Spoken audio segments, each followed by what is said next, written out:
Hari ini, bulan ini, beberapa tahun belakangan ini, kaum muslimin dikejutkan dengan pengeroyokan terhadap kebenaran dengan kata dan istilah lain yang tidak asing di telinga kita, dengan istilah kriminalisasi. Orang dikriminalkan, yang baik dikatakan sebagai perampok, pengkhianat dikatakan sebagai orang yang benar dan jujur. Tapi sebenarnya bagi orang-orang yang membaca Al-Quran, maka ini bukanlah sesuatu hal yang baru. Ini sudah lama terjadi. 1450 tahun sebelum Masehi, ada seorang nabi bernama Musa alaihissalam. Dia juga mengalami hal yang sama, diabadikan dalam Al-Quran. Inna fir'auna wa hamana wa junudahuma. Fir'aun, Haman, junudahuma, tentara-tentaranya, kanu khati'in, 3 kelompok mengeroyok Musa alaihissalam.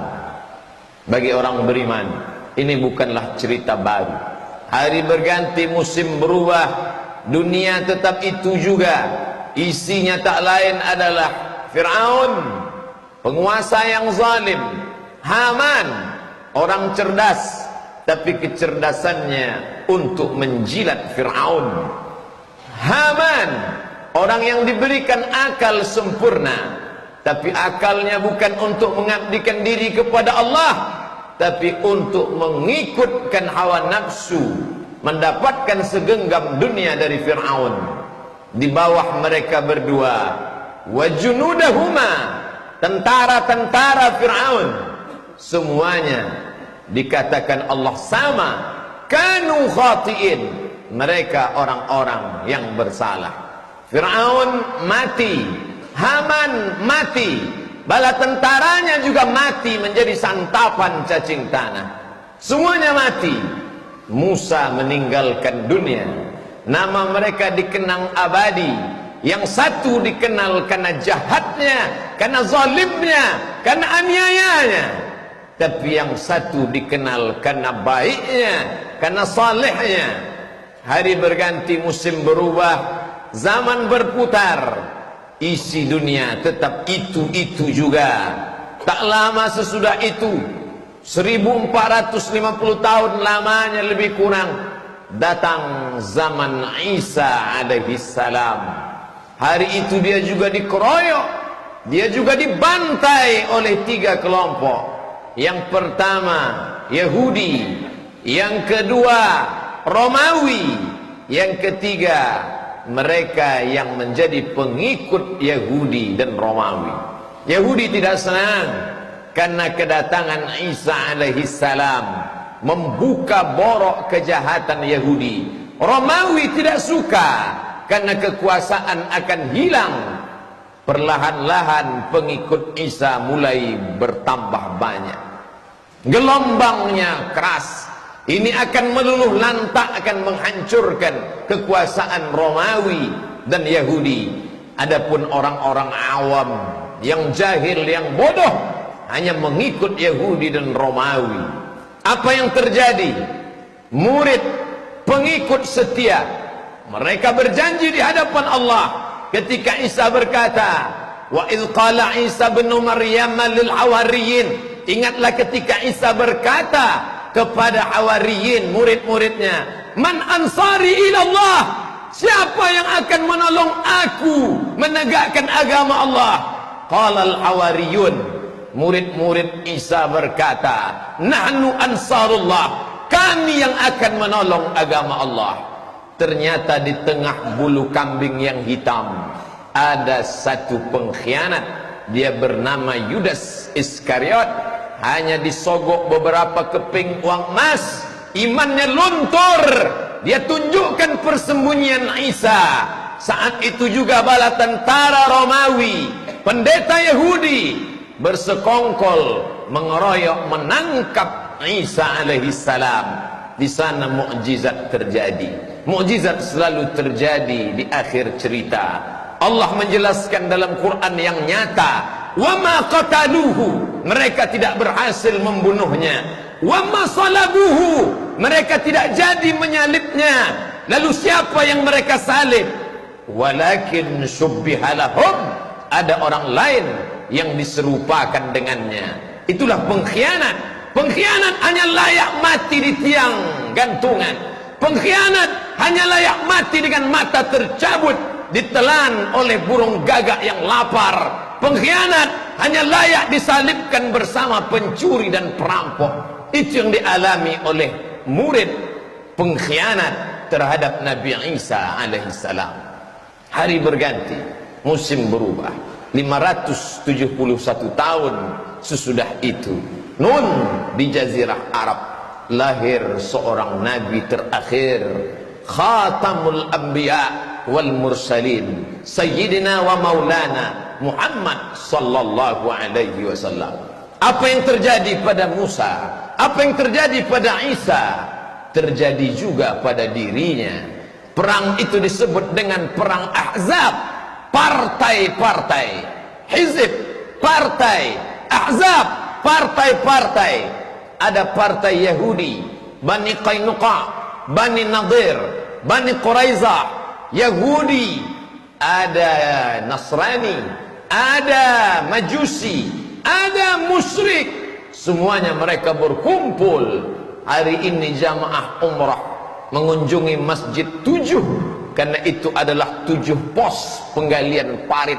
Parit bahasa Arab Khandaq, disebut dengan perang Khandaq karena Sayyidina Salman Al-Farisi bertanya kepada Nabi, ya Rasulullah, apakah turun wahyu bagaimana strategi menghadapi partai-partai ini? Nabi mengatakan tidak ada. Izinkan aku mengeluarkan pendapat. Kami di Persia menghadapi musuh dengan menggali parit yang lebar. Baiklah Salman, Nabi memerintahkan sahabat, tapi Nabi juga ikut mengangkat. Di sanalah Syekh Safiur Rahman Al-Mubarak Furi menceritakan bagaimana mata sahabat Nabi melihat perut baginda yang basah karena keringat bercampur dengan tanah liat karena mereka menggali parit bersama Sayyidul Anbiya wal Mursalin Muhammad sallallahu alaihi wasallam. Hari berganti, musim berubah. Mereka mengeroyok kebenaran. Iyamsaskum qarhun faqad massal qauma qarhum mithluh. Kalau itu terjadi padamu ya Muhammad, maka ingatlah itu juga pernah terjadi pada Isa. Itu juga pernah terjadi pada Musa. Jangan kau takut, jangan kau sedih, karena dunia silih berganti, zaman berubah. 1438 Hijriah. Berakhirkah kisah pengeroyokan terhadap kebenaran? Nabi sudah berakhir, tapi ada pelanjut para nabi. Al-ulama warasatul anbiya, ulama yang mengamalkan ilmunya, ulama yang menyuarakan kebenaran. Ulama dikeroyok, ulama dihabisi, difitnah dengan istilah komando jihad. Siapa yang berkhutbah menyinggung kekuasaan, ini anggota komando jihad, tangkap, habisi, penjarakan. Buya Hamka dengan lantang datang, dia pukul meja itu dengan keras. Tidak ada komando jihad, ini fitnah terhadap ulama. Kalau memang ada komando jihad, akulah orangnya, kata Buya Hamka. Marah luar biasa karena Allah. Hamka yang lembut dan santun, Hamka yang baik, hatinya lunak karena Allah. Tapi ketika kebenaran dikebiri, dikriminalisasi, saat itu dia marah, dia pukul meja sampai pecinya jatuh.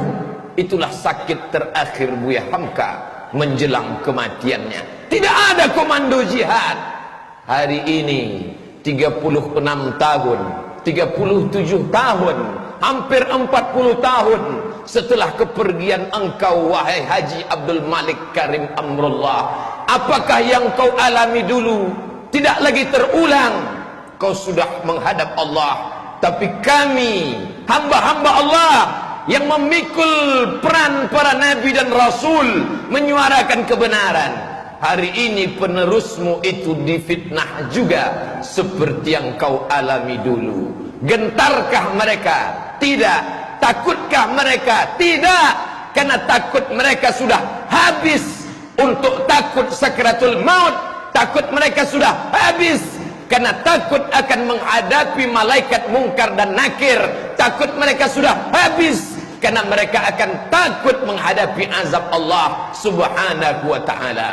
Ala inna awliya Allah, ketahuilah orang-orang yang menolong agama Allah, la khaufun alaihim, mereka tak ada rasa takut, walahum yahzanun, mereka tak ada rasa sedih.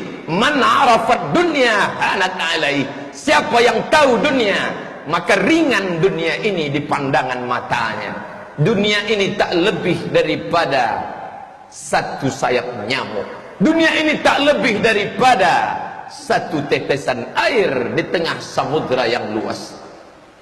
Masukkan telunjukmu di tengah samudra, lalu angkat ke atas.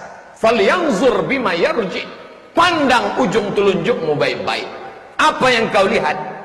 Setetes. Hanya karena setetes itukah kau jual imanmu? Hanya karena setetes itukah kau gadaikan keyakinanmu? Hanya karena itukah kau takut menghadap dunia, lalu kau hilangkan ketakutan menghadap Allah? Mereka yang memperjuangkan agama Allah tak pernah takut sedikit pun.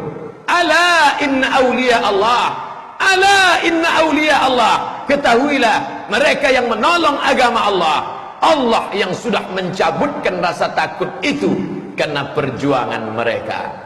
Lahir menjadi orang Melayu bukan pilihan, itu pilihan Allah. Lahir menjadi Cina bukan pilihan, itu pilihan Allah. Tapi memilih antara hak dan batil, Allah berikan telinga, Allah kasih mata, Allah pinjamkan kuasa, Allah kasih tenaga. Pakailah untuk memilah dan memilih. Inna sam'a, pendengaran, wal basar, penglihatan, wal fuad, hati dan pikiran, kullu ulaika kana anhu mas'ula, semua akan disoal, semua akan ditanya. Kemana engkau berpihak wahai saudara? Dulu orang bingung memilih mana hak mana batil, tapi hari ini begitu nyata dan jelas. Dulu orang akan berkata ini peristiwa terjadi non jauh di sana, kami tidak mendapat informasi. Hari ini terbetik berita di Pulau Jawa sampai ke mata dan telinga, semua akan ditanya. Inna sam'a, pendengaranmu, wal basar, penglihatanmu, wal fuad, hati dan otakmu, kullu ulaika kana anhu mas'ula, kau akan disoal, kau akan ditanya di hadapan Allah. Kemana kau berpihak? Kemana kau memilih? Wa nafsi wa ma sawwaha, demi jiwa dan penciptaannya, fa alhamaha fujuraha wa taqwaha, ada jalan fujur, ada jalan takwa. Qad aflaha man zakkaha, beruntunglah orang yang mensucikan diri, memilih jalan yang hak.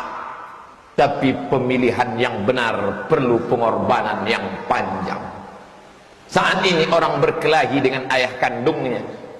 Apakah itu tak pernah dialami oleh Abu Bakar Siddiq? 8 tahun lamanya berpisah dengan Abu Quhafah, ayah yang tua renta, buta, tak dapat melihat. 8 tahun tak memandang wajah ayah, sampai pada akhirnya Amul Fath, tahun ke-8 pembebasan kota Makkah.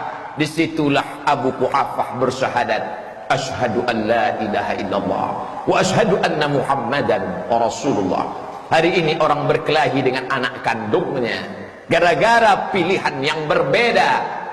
Lalu sakitkah kita? Kurangkah kesakitan itu tidak dirasakan sahabat yang dulu? Abu Salamah berpisah dengan anaknya, Suhaib Ar-Rumi berkelahi dengan mertuanya. Sakitkah kita? Lebih sakit lagi mereka. Hidup adalah as-sira' bainal haqqi wal batil. Hari ini kita memilih, dan setiap pilihan pasti ada resikonya. Hidup panggung sandiwara, dunia papan catur. Ketika permainan usai, antara pion dan raja akan kembali ke kotak yang sama. Hari itu kau akan ditanya. Hari itu kau tak dapat mengelak. Al-yawma nakhtimu ala afwahihim. Mulut kami kunci. Beralasan 1001 alasan. Hari itu lidah tak lagi dapat berkata. Wa tukallimuna aydihim. Tangan akan bicara. Wa tashhadu arjuluhum. Kaki akan bersaksi. Apa yang akan dibicarakan tangan? Apa yang akan dikatakan kaki? Bima kanu yaksibun. Semua yang pernah kau katakan dan kau lakukan dulu. Dunia begitu indah. Oleh sebab itu banyak yang terpukau dan terpesona. Tapi orang beriman dia tahu kemana dia akan pulang. Dari tanah, tegak di atas tanah, berjalan di atas tanah, akan kembali masuk ke tanah, menjadi santapan cacing tanah. Kalau pernah kau tolong kebenaran, itulah yang akan kau bawa bekal menghadap Allah. Di saat anak tak dapat menolong, di saat istri lari membebaskan diri, yauma yafirrul mar'u min akhihi. Saudara lari dari saudara kandung, wa ummihi wa abihi. Ibu kandung lari dari anak, anak lari dari ayah, wa sahibatihi wa banihi. Orang lari dari istri, istri lari dari suami dan anak. Likulli imri'in minhum yawma idzin sya'nun yughnih. Hari itu kita sibuk mempertanggungjawabkan segala yang pernah kita lakukan dulu. Minum khamar semuanya tahu itu haram. Berzina semuanya sadar itu haram.